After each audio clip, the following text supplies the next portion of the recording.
Anne Huguet, directrice de prestataire, et Maxime Brard, directeur d'Ecolocost. Bonjour madame, bonjour monsieur. Bonjour à tous. Alors, nous avons choisi, Prestataire Certification, de présenter ce sujet en collaboration avec un certifié, hein, de parler à deux voix pour cette conférence dédiée à la certification carbone et à la performance globale des bâtiments. Simplement pour resituer le contexte de ce sujet, il n'aura échappé à personne qu'on est là au cœur d'enjeux stratégiques, hein, à la fois des enjeux environnementaux avec le changement climatique, l'obligation de baisser nos émissions de gaz à effet de serre, répondre également aux enjeux énergétiques, tout ce qui est économie d'énergie dans le bâtiment et l'enjeu de l'indépendance énergétique. L'actualité nous le rappelle malheureusement. Et puis les enjeux plus sociétaux, hein, on parle de performance globale du bâtiment, ça veut dire aussi répondre aux attentes de la population, d'être logé dans des bâtiments qui soient sains, qui soient confortables, qui soient de qualité, qui aient de faibles factures d'énergie. Alors, je vais, avant de passer la parole à Maxime Brard, qui parlera tout à l'heure, qui va venir témoigner de son opération Le Domaine d'Adèle, simplement présenter quand même en quelques mots prestataire, certification. Nous sommes donc un organisme indépendant qui, depuis maintenant plus de 12 ans, certifions la performance globale des bâtiments. On accompagne en fait, hein, que ce soit dans le logement neuf, la rénovation, le tertiaire également, rénovation ou neuf, les maîtres d'ouvrage qui souhaitent aller au-delà de la réglementation et certifier la performance de leur projet. Nous venons du monde associatif, hein, nous étions une filiale d'un espace Info-Énergie, donc nous connaissons bien le côté aussi des usagers des bâtiments, donc c'est quelque chose qui nous tient à cœur, et on a ce côté aussi que l'on garde chez Prestataire Certification, qui est de proposer des référentiels qui soient pragmatiques, accessibles, parce qu'on souhaite massifier, généraliser les bâtiments performants. Alors, on est accrédité COFRAC, hein, comme les autres certificateurs du marché, et nous sommes en convention pour pouvoir certifier également en association avec nos référentiels le label d'État, E+, C-, hein, en attendant le futur qui ne devrait pas tarder d'arriver d'ici la fin de l'année, et puis également le label bâtiment biosourcé. On est également en partenariat avec Effinergie pour pouvoir certifier tous les labels Effinergie dans les différents niveaux de performance et le label de l'association Bâtiment Bas Carbone, BBCA, sous la marque donc Bâtiment Énergie Environnement qui sont nos référentiels. On est basé sur... alors, on certifie en métropole. Hein, nous ne sommes pas accrédités pour certifier dans les dom-toms. Donc, on intervient sur toute la France avec une équipe qui est située aux quatre coins, dans toutes les régions françaises. Donc, on est capable d'intervenir sur tous les territoires. On a actuellement 1400 opérations en cours de certification, que ce soit dans le logement neuf, rénovation ou le tertiaire neuf rénovation, et ce qui représente également pour le tertiaire à peu près 50 000 m² en cours de certification. Alors oui, un zoom également sur les labels, on est sur le sujet de la certification carbone, donc la sobriété carbone, je viens de les citer, mais là pour vous montrer visuellement qu'effectivement quand on certifie du BE logement neuf, rénovation et tertiaire, on certifie en association des niveaux type E+, C-, label biosourcé, qui est de plus en plus demandé, et puis les labels des Finergie, hein, bâtiment énergie positive, BBC et BBCA. Pareil dans la rénovation. Dans nos référentiels, si les maîtres d'ouvrage le souhaitent, ils peuvent trouver des exigences plus poussées sur l'énergie grise des matériaux ou sur les matériaux biosourcés. Alors, pour illustrer hein, le propos et être très concret, c'est pour ça qu'on a invité Maxime Brard à venir présenter son opération. C'est une des plus belles opérations qu'on ait certifiées ces dernières années, qui a été livrée en 2020 et qui a une quadruple certification, même si le label Passive House ne fait pas l'objet d'une certification entre guillemets officielle, mais qui est de très bonne qualité. On les connaît depuis longtemps également. Donc, vous voyez, cette opération, elle a été certifiée en BE logement neuf avec les mentions BPOS Effinergie 2017 et le label énergie carbone avec un haut niveau de performance, E3C2.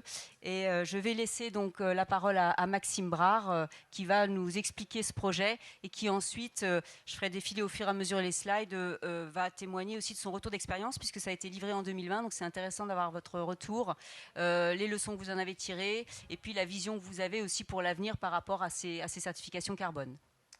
Merci. Alors, tout le monde m'entend là? Oui. Alors, écoutez, moi je suis ravi de vous présenter cette opération et je remercie encore Prestataire de m'avoir accompagné dans l'obtention de tous les labels. Effectivement, à l'époque, on a décidé, avec mes petits camarades, de viser en fait le plus haut niveau de performance énergétique qu'on aurait pu faire dans le cadre du label E+C- pour anticiper l'Aéro 2020. Et donc, j'ai réalisé cette opération donc en tant que promoteur constructeur. Donc, j'étais un peu à toutes les manettes pour faire une preuve de concept afin de voir jusqu'où on pouvait aller dans la performance et quel était le niveau le plus élevé qu'on pouvait atteindre. Donc ça a donné cette opération-là. Donc on a fait 26 maisons en ossature bois avec une chaufferie à granulés bois. On a été on va dire jusqu'à essayer en fait, de combiner en fait, des labels qui ne sont pas forcément compatibles entre eux.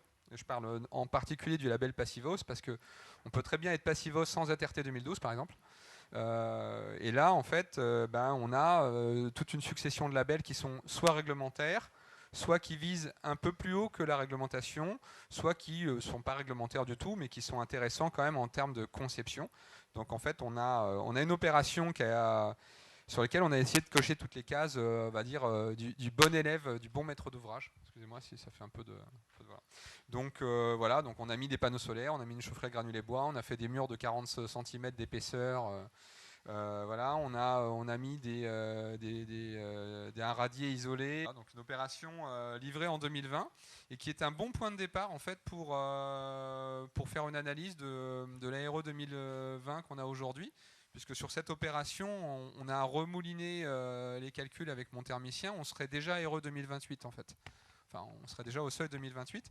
Et on s'est aperçu que en changeant les isolants pour mettre un peu plus de biosourcé et en étant plus vertueux sur, par exemple, le radier et en allant chercher des bétons bas carbone ou des choses comme ça, on pourrait viser en fait les seuils RE 2031.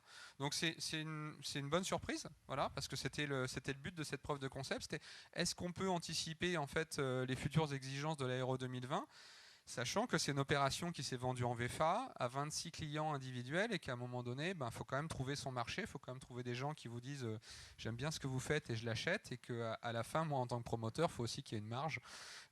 Voilà, donc bien sûr, on a décidé de sacrifier un petit peu la marge au détriment de l'expérimentation. Voilà, ça a été un choix de ma part de viser ça.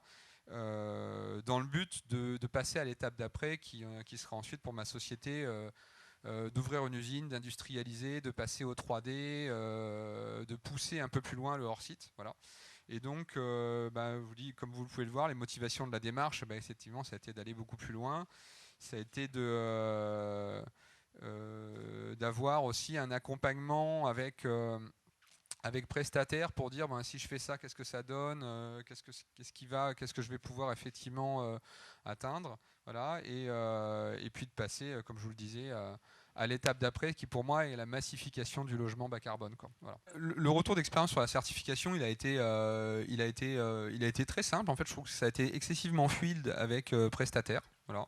J'ai eu un très bon accompagnement. La certification à la fin, elle s'est faite tout simplement parce que finalement, on avait tellement bordé en fait le dossier auparavant qu'il a suffi de faire en fait, les tests réglementaires, aéroliques, de faire passer, de remplir le dossier, mais ça n'a pas été une sinécure, quoi. Voilà, ça a été relativement simple. Et moi, je pense que ça valait le coup, parce que si on n'a pas de certification, quelque part, on peut raconter un peu ce qu'on veut, on peut dire qu'on est vertueux, on peut raconter qu'on est bas carbone, qu'on est énergie positive. Mais si on n'a pas le label BPOS et Finergie qui donne un certain nombre de critères, finalement, la notion reste assez vague, quoi. Alors moi, je suis assez déçu de ne pas avoir le BPOS en fait, dans la RE 2020. Donc de toute façon, je vais continuer à œuvrer dans ce sens-là parce que je pense que c'est la voie vers laquelle on doit aller. Voilà, mais bon, après ça, c'est mon cas personnel. Je trouve que la Euro 2020, c'est déjà une avancée et on va avancer là-dessus. Mais pour moi, l'objectif aujourd'hui, c'est de me dire toutes les opérations en fait, qui pourraient sortir, on doit déjà viser en fait, les critères les plus élevés de la RE 2031 parce que 2025 c'est demain, 2028 c'est après-demain. Faire des choses qui vont devoir être rechangées encore pour être rechangées, en fait, je pense qu'on a la chance d'avoir une réglementation qui va nous permettre d'avoir quelques jalons et de ne pas laisser personne sur le bas-côté. les certificateurs sont là justement pour embarquer tout le monde et pour faire des opérations qui doivent atteindre les objectifs carbone qu'on s'est fixés et les ambitions énergétiques qu'on s'est fixées avec les COP, avec les Grenelles de l'environnement, voilà, parce que c'est de ça dont on parle en fait. Voilà. Ce qui est intéressant en fait dans un projet comme ça, moi là où j'en retire en fait vraiment un vrai bonheur personnel, je ne sais pas si on peut appeler ça comme ça quand on fait de l'immobilier, mais j'ai des clients qui me disent ma gamine ne fait plus de crimes d'asthme, j'ai plus d'allergie. Je suis bien content d'être chauffeur au granulé bois parce que quand je vois ce qui se passe, c'est quand même mieux. Et puis je vois des gens en fait qui ont acheté une maison et puis maintenant qui, je vais pas dire qui crânent ou qui font les intéressants devant leurs copains quand ils montent leur belle maison passive certifiée, etc. Mais ils en sont très fiers. Et je trouve ça assez chouette parce que finalement, au-delà de simplement faire notre rôle de producteur d'un bien et d'un service, moi j'ai le sentiment vraiment d'avoir amélioré la vie de 100 personnes en fait. Et de me lever le matin en me disant, ben, j'ai changé en bien par mon action la vie d'une centaine de personnes. Alors effectivement, c'est à 100 personnes sur 66 millions, ça va pas changer ça va pas faire bouger le mammouth, mais je pense que c'est déjà une bonne première voie et si je peux servir d'exemple à travers à travers prestataire et puis d'autres promoteurs qui peuvent s'inspirer de cet exemple-là, bah, je les encourage vraiment à me copier, m'appeler, pomper tout ce qu'ils veulent. Voilà, enfin, ce sera un vrai plaisir. Voilà. Il y a également aussi, je relisais, là, on a fait une newsletter sur votre opération il y a quelques mois, et quand même, vous m'expliquez qu'au niveau de la facture d'énergie, c'était quand même assez bluffant pour une maison de 3 chambres. Ils étaient à 400 € de facture d'énergie, comprenant les 200 € de la centrale solaire hein, qui leur donnait des ça. recettes. Voilà. On est à 600 € à peu près de consommation sur la maison grâce aux panneaux solaires. Alors les panneaux solaires, on a dû les mettre. Voilà, j'en ai mis suffisamment pour avoir le label BPOS, pour être BPOS, mais j'en ai pas mis trop non plus pour pas perdre mon carbone 2 en fait. Donc la limite, elle est toujours voilà. Ce qui est intéressant, c'est qu'on a une maison qui consomme 600 €. Les panneaux solaires permettent à peu près 100 € d'autoconsommation et 100 € de revente. Donc ça redescend une maison avec des consommations autour de 400 € à l'année. Alors bien sûr, effectivement, le prix du granulé bois il peut évoluer, le prix du kilowattheure peut évoluer. Là, pendant les 5 premières années, les clients ils ont une petite prime pour avoir mis des panneaux solaires de 130 € par an, donc ça vient leur réduire à un peu moins de 300 € les 5 premières années. Ce qui n'est pas indolore pour des primo-accédants, parce que moi j'ai 80% de primo-accédants qui ont pris 100% de crédit. Donc passer à 270-300 € au lieu de 400 €, bah, ça compte quand même. Mais ce qui est intéressant, je trouve, c'est de se dire, bon bah voilà, à 30 € par mois, même si ça double, même si ça triple, ça reste supportable.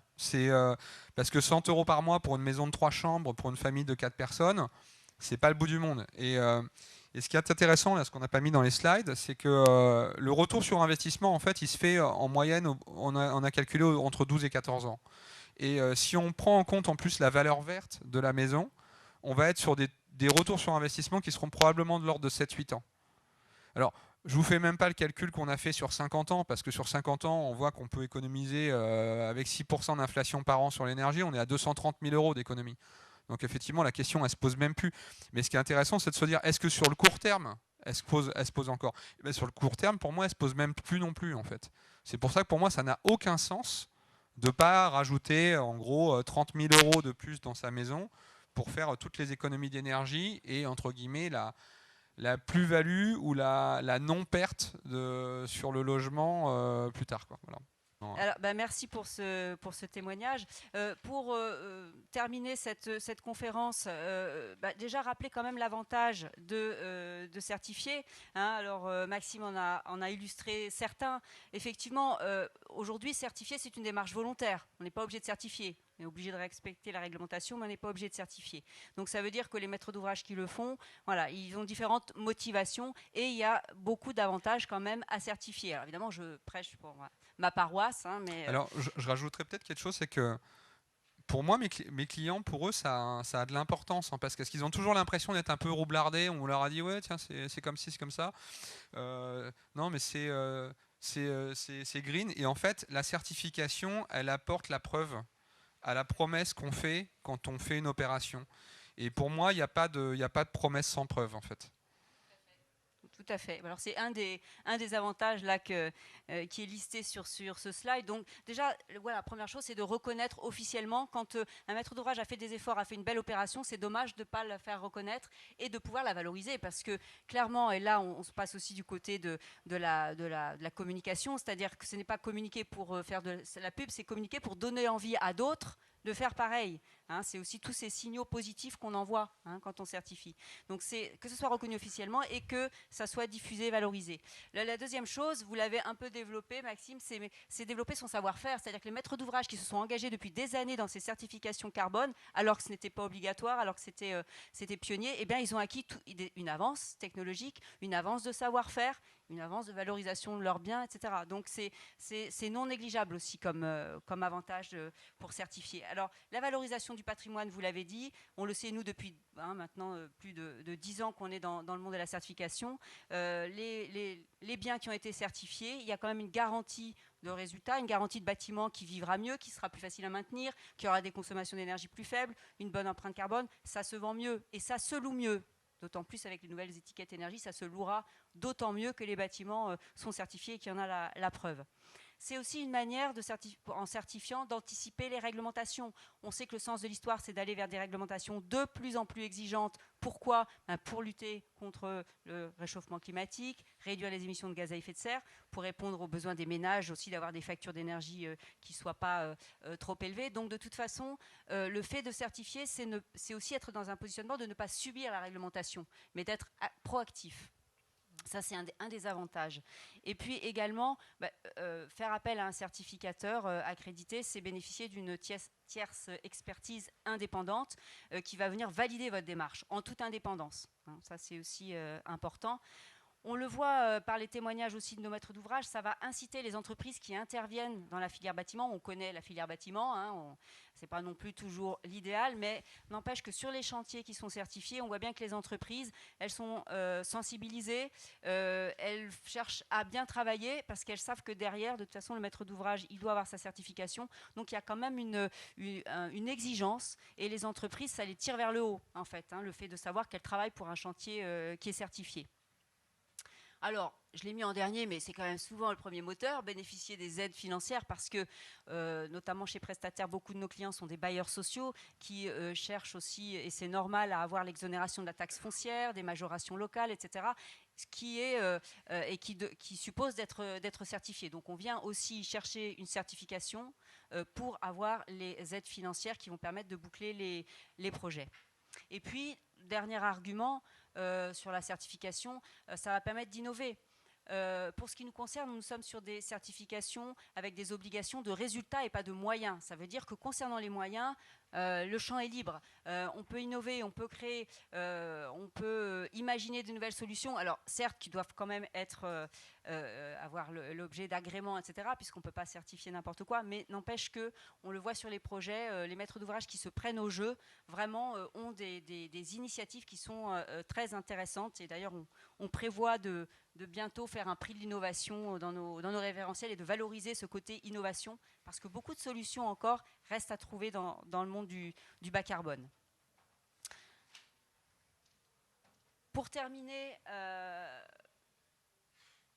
et conclure cette intervention, donc, en tant que certificateur qui, depuis plusieurs années, sommes sur cette question de la certification carbone et de la performance globale des bâtiments, de toute façon, et pour être depuis 30 ans dans ce milieu, d'avoir travaillé pour une ONG, Espace Info Énergie, ces questions de bas carbone, de zéro énergie, on n'a plus le choix, c'est le sens de l'histoire.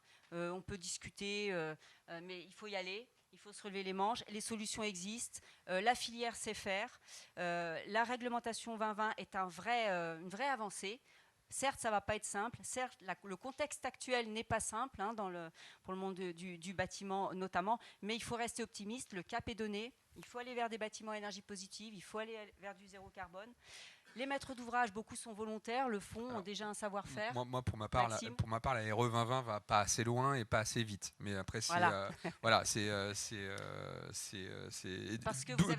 d'où l'idée, en fait, parfois, justement, de se dire, je vais me donner des objectifs plus ambitieux et justement, je vais aller les faire certifier. je vais prouver qu'effectivement j'ai été à une étape au-dessus. Parce que de toute façon, l'aéro 2020, on voit qu'elle est déclinée avec la 25, 28, 31. Donc à un moment donné, voilà. Enfin, pour moi, c'est une perte de temps de pas tout de suite aller au maximum, quoi. Mais, alors là, c'est vrai que vous avez le témoignage de quelqu'un qui a déjà pris de l'avance, justement, qui ne subit pas, mais qui a pris de l'avance.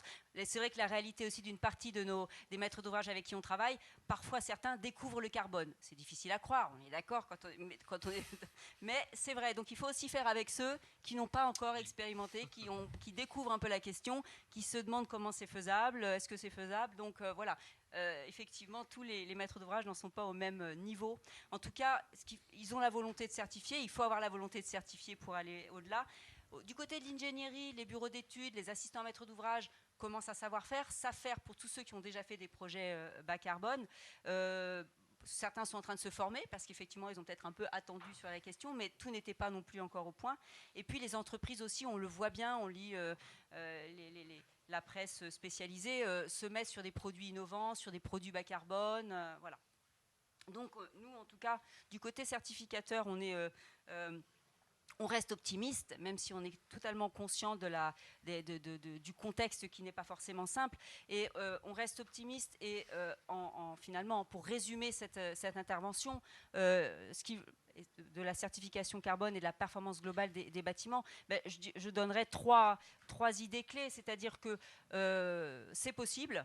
Vous l'avez vu, à des coûts raisonnables, avec un intérêt pour l'usager, avec le savoir-faire qui est là. C'est souhaitable, même plus que souhaitable. A-t-on vraiment le choix, d'un point de vue énergétique, environnemental, d'un point de vue indépendance énergétique, également au niveau plutôt géostratégique.